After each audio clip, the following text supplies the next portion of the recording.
अरे कड़ीनी होस्पिटल ए पीएमजे कौभांडનું એપિસેન્ટર છે। ભાગ્યોદય હોસ્પિટલે ₹6 કરોડથી વધુની કમાણી કરી 2700 જેટલી એન્જિયોગ્રાફી અને 1100 જેટલી એન્જિયોપ્લાસ્ટી કરી હતી।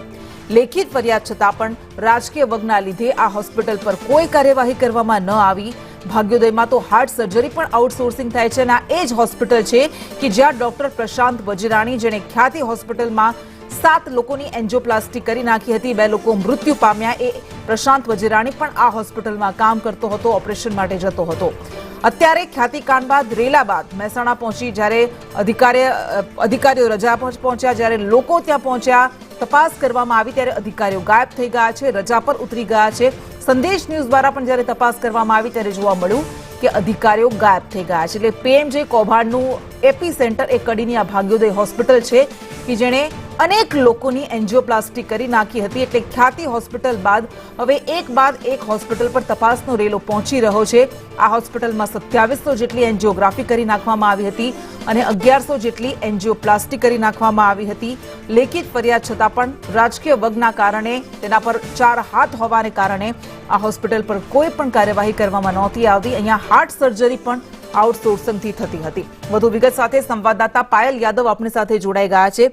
पायल, भाग्योदय होस्पिटल जेने पण पीएमजे योजनानो खूब गैरफायदो उठाव्यो अने आ ज होस्पिटल छे के ज्यां डॉक्टर प्रशांत वजीराणी पण विजिट पर जता हता।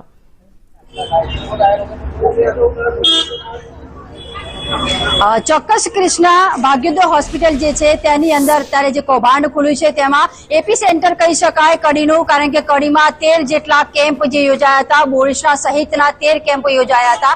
ત્યારે 5 લોકોના આ જિલ્લામાંથી મૃત્યુ થઈ ચૂક્યા છે ખ્યાતિ હોસ્પિટલ ખાતે અને એનું કનેક્શન જે છે ખ્યાતિ હોસ્પિટલનું ભાગ્યોદય હોસ્પિટલમાં ખુલ્યું હતું। ભાગ્યોદય હોસ્પિટલમાં જ્યારે સંદેશ ન્યૂઝ પહોંચ્યું છે ત્યારે અહીંયા પેશન્ટો જે છે ફરિયાદ કરી રહ્યા છે કે અહીંયા કોઈ પણ પ્રકારે અધિકારી છે નથી, ડોક્ટર છે નથી, મેનેજર જે છે તે પણ રજા પર ઉતરી ગયા છે। કડી શહેરની ભાગ્યોદય હોસ્પિટલ પીએમ જેવા યોજના છે તેનું કૌભાંડનું એપિસેન્ટર માનવામાં આવી રહ્યું છે। 2700 જેટલી એન્જિયોગ્રાફી, 1100 જેટલા એન્જિયોપ્લાસ્ટી કરી દેવામાં આવી છે। કડી હોસ્પિટલ જે છે તેમાં હોસ્પિટલ ₹6 કરોડથી વધુનો કમાણી જે છે કરી છે। લેખિત ફરિયાદો હોવા છતાં રાજકીય વગને કારણે આરોગ્ય વિભાગે ભાગ્યોદય હોસ્પિટલ વિરુદ્ધ કોઈ પણ પ્રકારના પગલા નથી લીધા। ભાગ્યોદય હોસ્પિટલમાં હાર્ટ સર્જરી પણ આઉટસોર્સિંગથી કરવામાં આવી રહી છે તે પણ જાણકારી મળી રહી છે। મહત્વની વાત તો એ છે કે ભાગ્યોદય હોસ્પિટલે મેડિકલ કોન્ટ્રાક્ટ અમદાવાદ સ્થિત સંજીવની હોસ્પિટલ કે કેપલેબ હોસ્પિટલને હવાલે આપ્યો છે, જ્યારે ખ્યાતિ હોસ્પિટલે બોલીસા સહિતના 13 ગામોને મેડિકલ કેમ્પ જે છે યોજ્યા હતા। ખ્યાતિ હોસ્પિટલ મોતના સમગ્ર મામલાનો રેલો મહેસાણા આરોગ્ય વિભાગ સુધી પહોંચતા આરોગ્ય અધિકારી જે રજા પર ઉતરી ગયા છે તેમને બહાનું બનાવ્યું છે કે મારા ફાધરની તબિયત ખરાબ છે તેવું મીડિયાને તેમને જણાવ્યું છે। ત્યારે ભાગ્યોદય હોસ્પિટલના મેનેજર છે કૃપા પટેલ તે પણ અત્યારે બીમાર હોવાનું જણાવવામાં આવી રહ્યું છે। છેલ્લા 2 દિવસથી તે પણ અહીંથી ગાયબ છે। એ આ સમગ્ર જે કૃપા પટેલ છે તેની પણ ચર્ચાઓ ચાલી રહી છે કે તેને અગાઉ કૌભાંડ જે છે જે આચર્યા છે અને અત્યારે હાલમાં ભાગ્યોદય હોસ્પિટલમાં એક પણ અધિકારી એવો નથી કે જે આપણને જવાબ આપી શકે। સૂત્રોની માહિતી મળી છે કે અહીંયા 3 મેડિકલ ઓફિસર હોવા જોઈએ, ફાર્માસિસ્ટ હોવા જોઈએ, તે ફાર્માસિસ્ટની પણ જગ્યા ખાલી છે। એક જ છે જો કે 8-8 કલાક માટેના મૂકવામાં આવતા હશે। 24 કલાક ભાગ્યોદય મેડિકલ હોસ્પિટલ જે છે મેડિકલ જે છે તે ધમધમતી હોય છે, ત્યારે એક પણ ફાર્માસિસ્ટ ન હોવાની ફરિયાદો પણ અત્યારે હાલમાં ઉઠી છે। પેશન્ટો આ સમગ્ર મામલો પીએમજેવાય જે કાર્ડ છે તેનો કૌભાંડ સામે આવતા તમામ પેશન્ટો જે તાબડતોડ અહીંથી પોતાના પેશન્ટો જે છે તે લઈ જઈ રહ્યા છે અને બીજી હોસ્પિટલોમાં સારવાર માટે જોવા મળી રહ્યા છે। જ્યારે આરોગ્ય વિભાગની આટલી મોટી હોસ્પિટલ જ્યારે ખાને ગઈ હોય તેવું જોવા મળી રહ્યું છે, કારણ કે હવે ભરોસો આરોગ્ય વિભાગ અને આ ભાગ્યોદય હોસ્પિટલ કેવી રીતે પેશન્ટોને આપશે કે અમારા ત્યાં આવો અને પોતાનું ઓપરેશન કરાવો। અત્યારે તાજેતરમાં જે કિસ્સો સામે આવ્યો કે એક પેશન્ટ છે ઉંમરલાયક હતા, તેમને અહીંથી પોતાના પરિવારજનો જે છે તે લઈને નીકળી ગયા કે અમને આ હોસ્પિટલ પર ભરોસો નથી। જી કૃષ્ણા।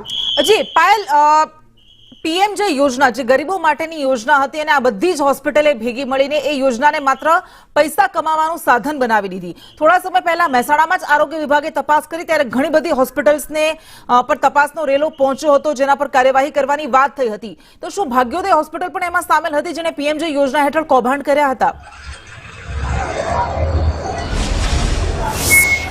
ચોક્કસ કૃષ્ણા, જે 15 થી 16 હોસ્પિટલો જે છે તેમને નોટિસો આપવામાં આવી હતી કે જે પેશન્ટો અહીંયા હતા પીએમજેવાય યોજના છે તેનું લાભ લેવા માટે ગરીબો અહીંયા આવતા હોય છે, પરંતુ તે પેશન્ટો પાસેથી પણ પૈસા એક્સ્ટ્રા ચાર્જ જે છે તે વસૂલે છે તેવી માહિતી સામે આવી છે. આરોગ્ય વિભાગે સૌ ઓપરેશન હાથ ધર્યું હતું અને તમામને પેનલ્ટી પણ આપી છે. એમાં ભાગ્યોદય હોસ્પિટલનું પણ નામ છે, ભાગ્યોદય હોસ્પિટલને પણ પેનલ્ટી આપવામાં આવી છે, પરંતુ ફક્ત ને ફક્ત પેનલ્ટી આપીને છોડી દેવું એ કેટલું યોગ્ય છે? અગાઉ પણ આવી અનેક ઘટનાઓ ઘટી ચૂકી છે અને અત્યારે આ કડીના જિલ્લામાંથી 5 લોકોના મૃત્યુ થઈ ચૂક્યા છે. આ પીએમજેવાય યોજનાનો લાભ લેવા ગયેલા લોકો મોતને ભેટ્યા છે.